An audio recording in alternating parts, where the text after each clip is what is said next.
내가 말하는 거, 행동하는 거 전부가 죄라는 것을 알게 돼서 성자가 되는 겁니다. 성자는 자기 부족함을 알고 다 자기 부족함을 깊이 깨닫고 깊이 낮아진 사람을 성자라고 해요. 내가 남보다 조금이라도 낫다고 생각하면 성자가 될 수가 없어요. 물론 여기서 말하는 성자는 인간으로서 좀 더 낫다는 말이지 성자 예수님하고 같아진다는 말은 아니고, 거기에다 나는 포행자여 핍박자일 뿐만이 아니라 죄인 중에 괴수라 그랬어. 그 말은 무슨 말입니까? 괴수라는 말은 첫째라는 거예요. 예수 믿는 사람을 박해하는 사람 중에는 제1호라는 거예요.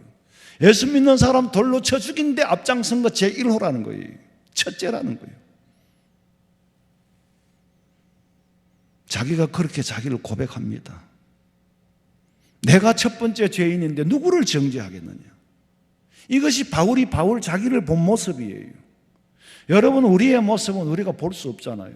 껍데기는 볼 수 있는데 우리의 속은 내 속이지만 내가 바르게 진단할 수도 없고 내 속에 뭐가 들었는지 다 알 수도 없어요.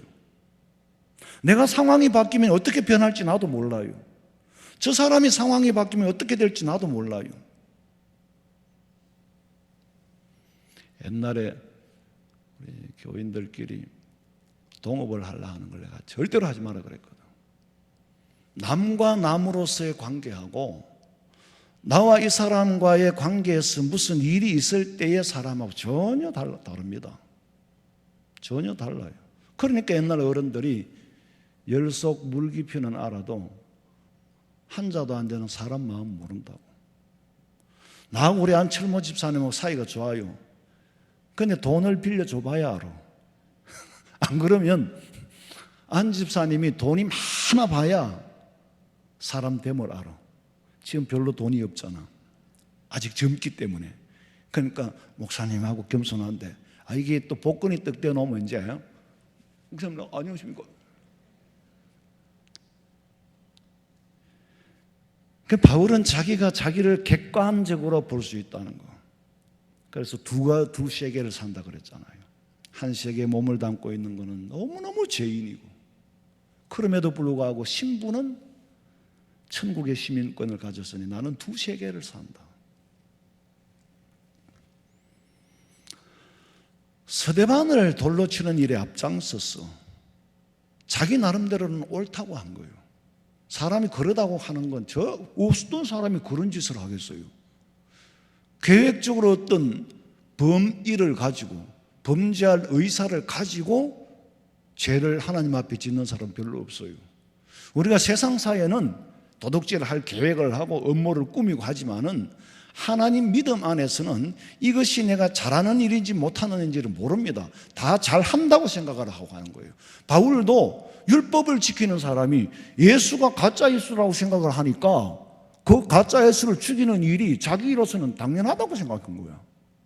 그건 내가 한 일을 내가 모르고 했다는 거예요. 그렇지만은 모르고 한 짓이지만은 얼마나 많은 사람이 그로 인하여 핍박을 받고 생명을 잃고, 14절에 보니까 우리 주의 은혜가 그리스도 예수 안에 있는 사랑과 함께 넘치도록 풍성하였도다. 하나님의 사랑이 풍성하지 않았으면 내가 구원받을 수 없고 내가 복음 전하는 사도가 될 수 없다. 그래서 바울은 계속적으로 감사하고 반복적으로 감사하고, 또 그 감사의 내용이 구체적입니다. 그냥 하나님 감사하지, 그런 추상적인 감사가 아니라 구체적으로 내용을 들었어. 첫째로 충성되지 못한 나를 충성되이 여겼다.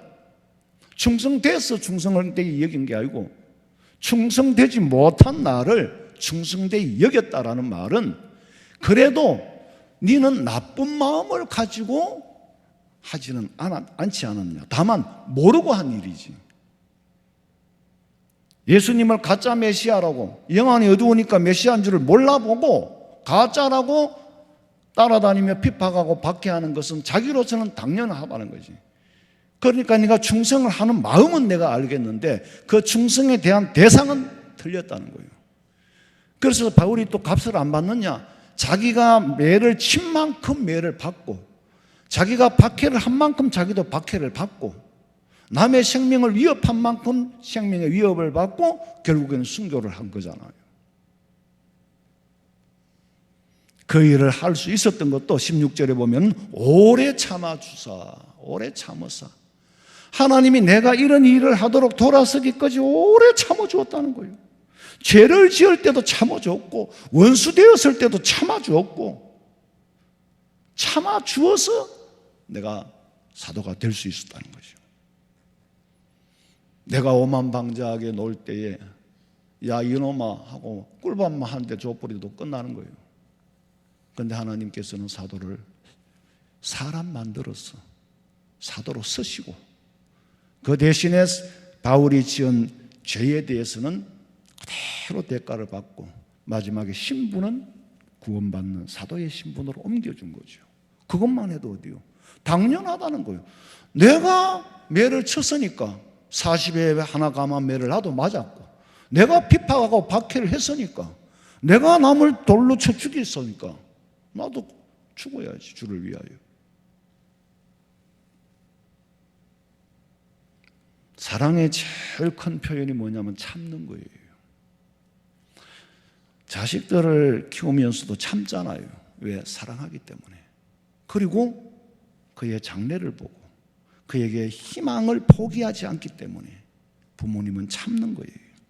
참는 게 쉽지는 않지만은 참는 만큼 되는 거예요. 대부분의 사람들이 참지 못해서 될 일도 안 되고 참아서 안 될 일도 되는 거예요. 이거는 참을 수가 없다. 참을 수 없는 일은 하나님이 주시지를 않는데 우리의 용량이 그게 한계예요. 얼마만큼 참느냐? 참는 만큼 되는 거예요. 무슨 일이든지 참는 만큼 되지, 한 번만 못 참아버리도 민낯이 드러나 보이고 아무것도 못해요. 옛날에 선교사로 갔던 필리핀 선교사 곽시동 목사님 늘 그런 말씀을 하세요. 목사님, 나는 한국에서 목회는 못합니다. 교인들이 좀 모이면은 그 중에는 막 별 사람이 다 있잖아요. 성질나가 팡 터져버리고 3번 터뜨려 버릴 때. 그래야 또 딴 데 가서 개척하고 또 딴 데 가서 개척을 했는데 도저히 못 하겠다는 거야. 300명까지도 모였는데 터져버린 거예요. 그래서 선교사로 갔대요. 그러니까 안 참으면 아무것도 할 수가 없습니다.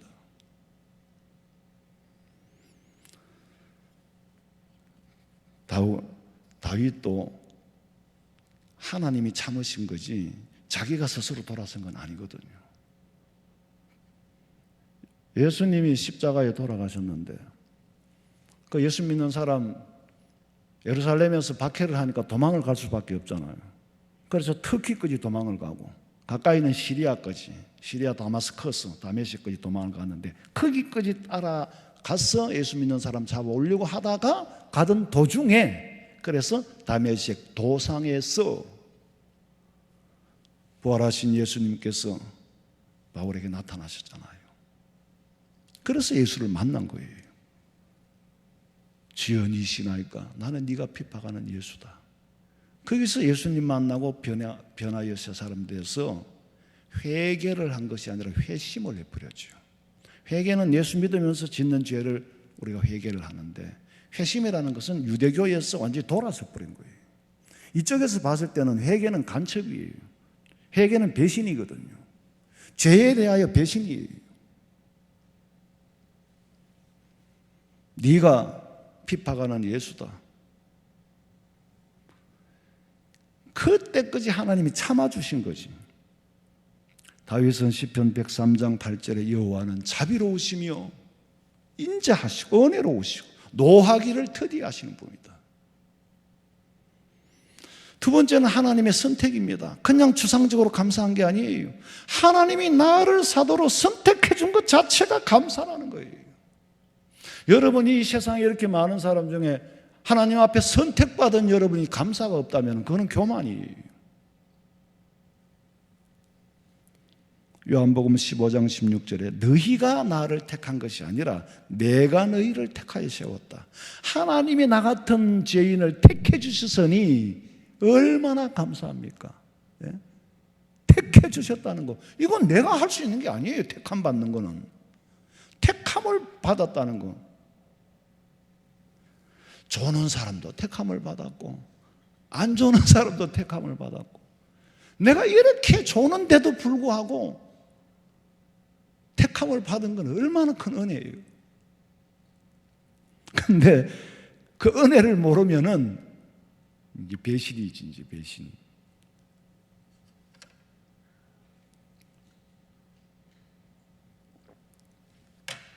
택함을 받았다는 말 속에는 이 선택적인 교리인데, 인간의 의, 내가 가지고 있는 의, 내가 잘난 거, 이걸 다 부정하는 게 택함 받은 겁니다.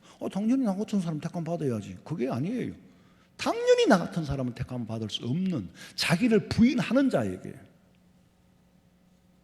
하나님이 그를 택한 거예요. 우리가 부인을 했기 때문에 택한 게 아니고, 받은 사람은 그거를 인정을 해야 돼요. 택함을 받았는지 안 받았는지 남은 모르지만은, 제가 방금 말씀드린 것처럼 내가 예수 믿게 된 것은 내 의의가 아니다, 내 공로가 아니다라는 걸 철저하게 인정을 해야 진짜 믿음을 가진 사람이고, 나야 예쁘니까 당연히 택함 받지, 나야 뭐 돈이 많으니까 당연히 택함 받지, 이렇게 생각하고 교회를 온다면 그 사람은 예배당에 댕기는 사람이지 그리스도인은 아니에요. 내가 하나님을 찾은 것이 아니고 하나님이 나를 찾았어. 강권적으로 예수 안 믿으면 안 되도록 인도해 주신 불가항력적인 은혜 때문에 나온 거예요. 오늘도 여러분이 목사님 나는 믿음이 좋아가 스스로 나왔다, 아니에요. 오늘 집에 그냥 쉴 수도 있어요.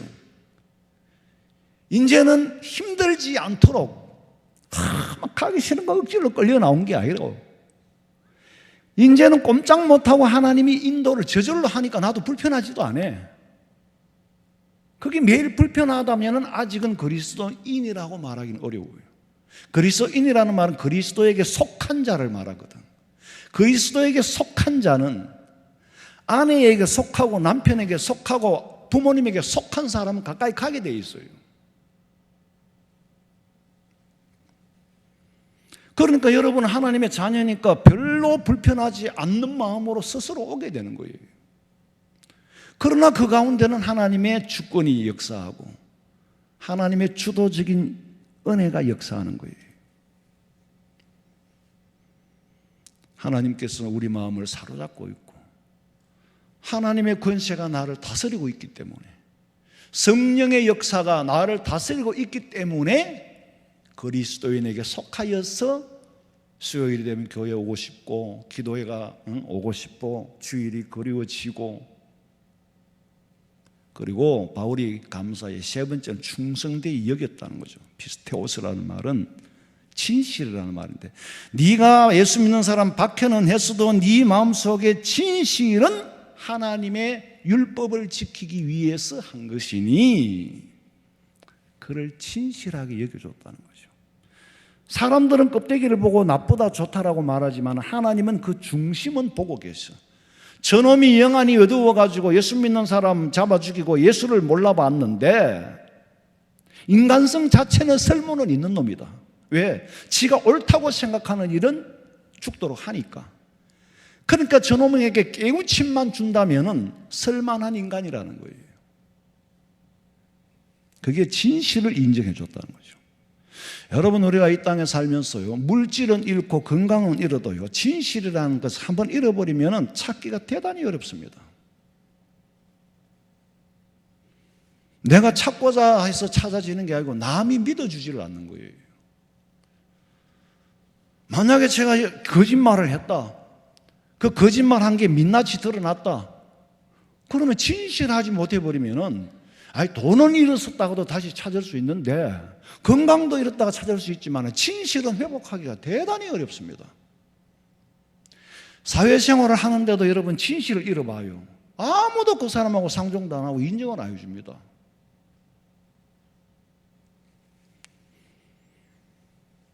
다 잃어도 진실 하나만큼은 잃으면 안 돼요. 진실보다 더 큰 자산이 없다고. 아무리 능력이 있고 실력이 있어도요, 진실하지 못하면 다 헛거예요. 재주는 있는데 진실이 없으면 굉장히 무서운 수단꾼이 되는 겁니다. 여러분, 우리는 수단을 부리지만은 하나님이 알고 계시고 그 수단은 오래 가지 않습니다. 금방 들통이 나는 거예요. 자기는 계속 수단을 부리고 있지만은 남에게 들킵니다. 큰일 낼 사람이죠. 진실이라는 건 여러 가지 속성 중에 실력이다, 능력이다 그런 종류가 아니에요. 인간의 기본이에요. 진실은 추상적인 게 아니고 구체적인 겁니다. 대상이 있어요. 다 가지고 있어도 진실을 잃으면 아무것도 없는 거와 차라리 없는 게 나아. 바울은 진실했다는 거예요. 교회를 핍박을 했지만은 하나님 사랑하고 율법을 지키고자 하는 마음, 그건 진실하다는 거지. 그래서 방향을 바꾸고 깨우칠 때 깨우침을 받은 거예요. 내가 누구가 미워서 그렇게 한 것도 아니고 로마의 법을 어겨가면서까지 이런 일을 한 거는 결코 나 자신의 이익을 위해서, 그게 아니라 오직 하나님의 영광을 위해서 자기 딴은 한다고 했죠. 잘하고 못하고에 따라서 진실이 드러나는 게 아니고 그게 진실이 결정되는 게 아니에요. 진실은 과오와는 상관이 없습니다. 다만 그렇게 할 이유를 몰라서 했던 거지. 13절에 네가 믿지 아니할 때에 알지 못하고 행하였습니다. 내가 믿지 않을 때, 예수 그리스도를 메시아로 믿지 않을 때에 알지 못하고 행하였기 때문에, 몰랐다는 거, 깨우치면 바로 깨우치지는 거예요. 자기 고집이 거기 포함이 안 됐다는 거지. 자기 아집이 포함이 됐으면은 성령의 조명을 받고 눈이 어두워져가 그 자리에 쓰러졌어도 고집을 부렸을 거예요. 모르고 한 짓이니까 무지지요. 그런데 무지도 죄는 죄입니다. 왜냐하면 무지함으로 많은 사람을 괴롭히니까. 누구든지 자기 판단을 다 옳은 줄 알기 때문에 하는데 그 옳다는 데에 무지가 포함됐다는 거지. 옳지 않음을 옳은 걸로 판단을 한 것은 무지하기 때문에 그렇게 판단한 거예요. 그러니까 충성도 알고 해야 돼요. 모르고 하면 피해자를 생산해냅니다.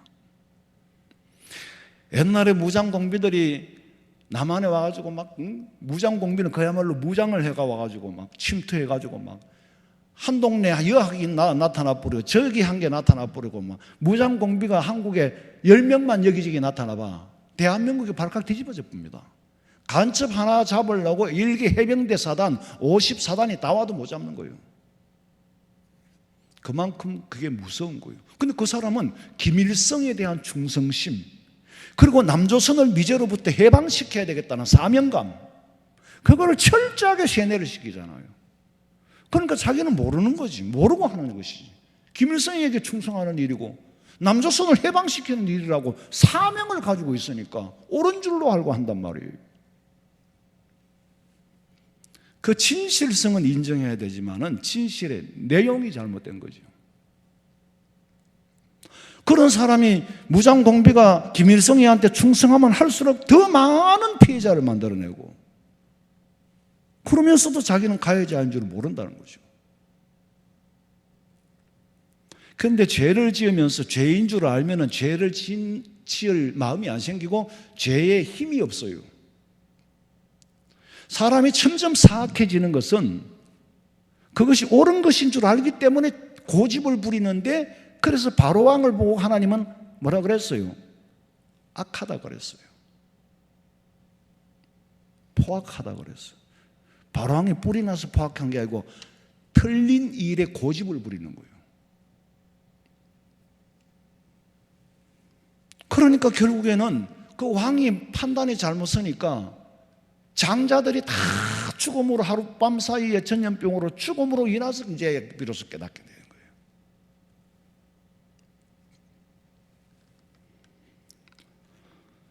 바울은 자기가 한 일을 하나님의 영광을 위해서 했다고. 자, 근데 문제는 이제 바울이 사단에게 사로잡혔죠. 하나님께서 직접 사로잡아 쓰면은 괜찮은 인간이다. 그래서 하나님이 쓰신 거예요. 바울도 그러잖아요. 내가 핍박한 건 맞지만은 내가 알지 못하고 하였음이라. 알지 못하고 하였는 걸 누가 알아주나? 그런데 하나님은 그것마저 알아준다는 거지. 사람들 같으면 몰라? 알고 하지 뭘 모르고 했어. 내가 진짜 몰랐다, 모르고 했다 해도 안 믿어줘요. 그런데 하나님은 알지 못하고 행하였음까지도 알아주는 거예요. 그래서 사람은 진실을 알아주는 사람한테는 생명까지 바치잖아요. 그 진실이라는 게 그렇게 중요한 거예요.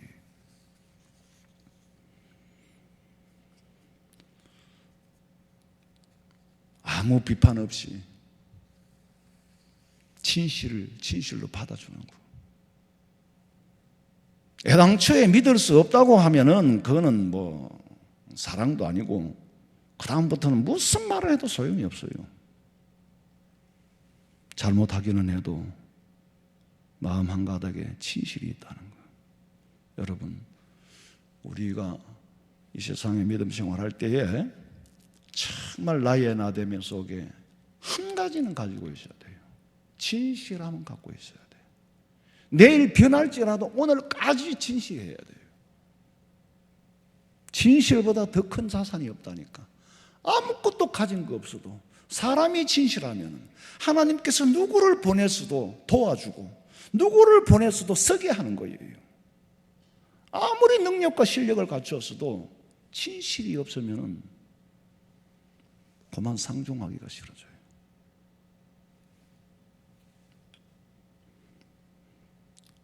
옛날에 우리가 교회를 시작할 때 뭐 그런 일들이 여러 번 있었는데 상대가 목사님인데 두 번을 만나니까 진실성이 없어요. 한 번 만났는데 자기가 한 약속을 못 지키면은 이게 못 지키게 됐습니다 하면은 그런 약속이 해지가 되는 거고 변경이 되는 거지 안 지킨 게 아니거든요. 내가 10시에 간다 그랬는데 10시 전에 내가 좀 늦을 거다라고 하면은 약속을 변경하는 거지 어기는 건 아니잖아요. 10시에 약속해놓고도 말도 없이 10시 반에 와. 그거는 약속을 어긴 겁니다. 그 전에 변경을 하면 되잖아요. 자기가 한 약속에 대해서 못 지킬 거면은 목사님 내가 못 지키게 돼서 미안합니다. 이러면은 사람은 진실이 그대로 남아있는데 못 지키고도 못 지키는 줄도 모르고 안 지키면서 안 지키는 줄도 모르니까 이 사람하고 내가 상종을 하면 안 되겠구나. 20년이 넘도록 내가 같이 안 했어요. 한 번 그렇게 진실을 잃어버리니까 그거는 이해가 안 되는 거예요.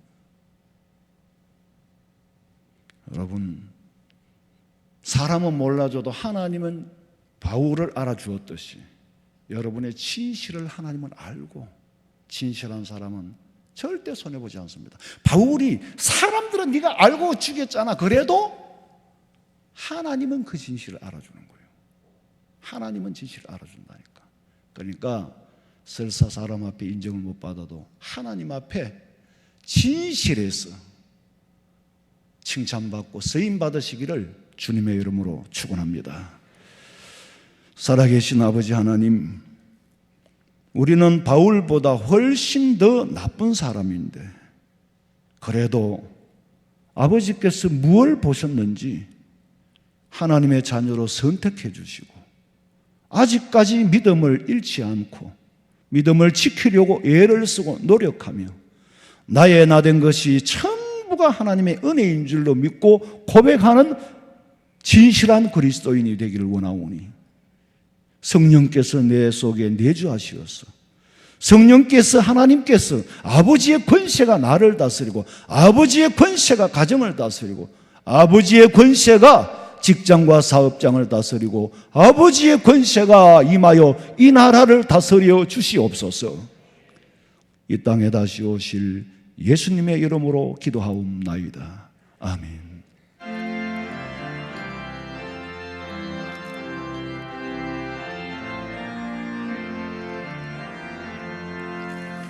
날 구원하신 예수님 영원히 찬송하겠네.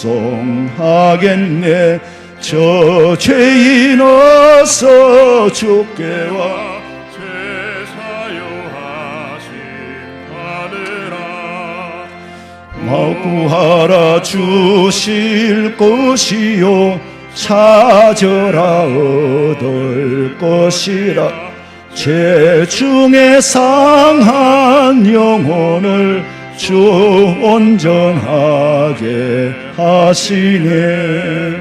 주 우리 죄로 인하여 피 흘려 죽으셨으니 주밖에 없는 사랑을 만 백성 알게 전하세.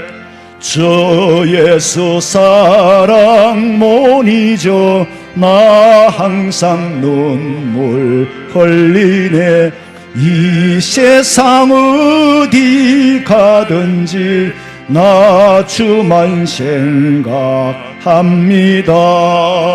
목마른 자의 샘매와 영생의 물을 마시라. 내 주를 사랑한데도 늘 맘에 부족하도다. 예물 드렸습니다. 기도드리겠습니다. 하나님, 예배하면서 아버지 앞에 받은 것이 전부 하나님의 것인 것을 인정하면서 열애 하나를 구별하여 드렸사오니 하나님께서 약속하신 말씀이 가정에, 개인에게 창고가 넘치도록 부어 주시나 안 주시나 두고 봐라고 말씀하신 아버지의 약속은 아버지께서 반드시 지키실 줄로 믿습니다. 드린 손길 위에 하나님께서 채워주시기를 간절히 빌고 원하오며 감사하옵고 예수님의 이름으로 기도하옵나이다. 아멘. 지금은 우리 주 예수 그리스도의 은혜와 하나님 우리 아버지의 그 크신 사랑과 성령의 위로하심과 교통하심이 주의 전에 나와 바울과 같이 나의 나됨은 하나님의 은혜인 줄로 알고 감사하며 돌아가는 사랑하는 성도들의 머리 위에 가정과 직장과 사업장과 자녀들의 앞길 위에 지금으로부터 영원토록 함께 있을지어다. 아멘. 아버지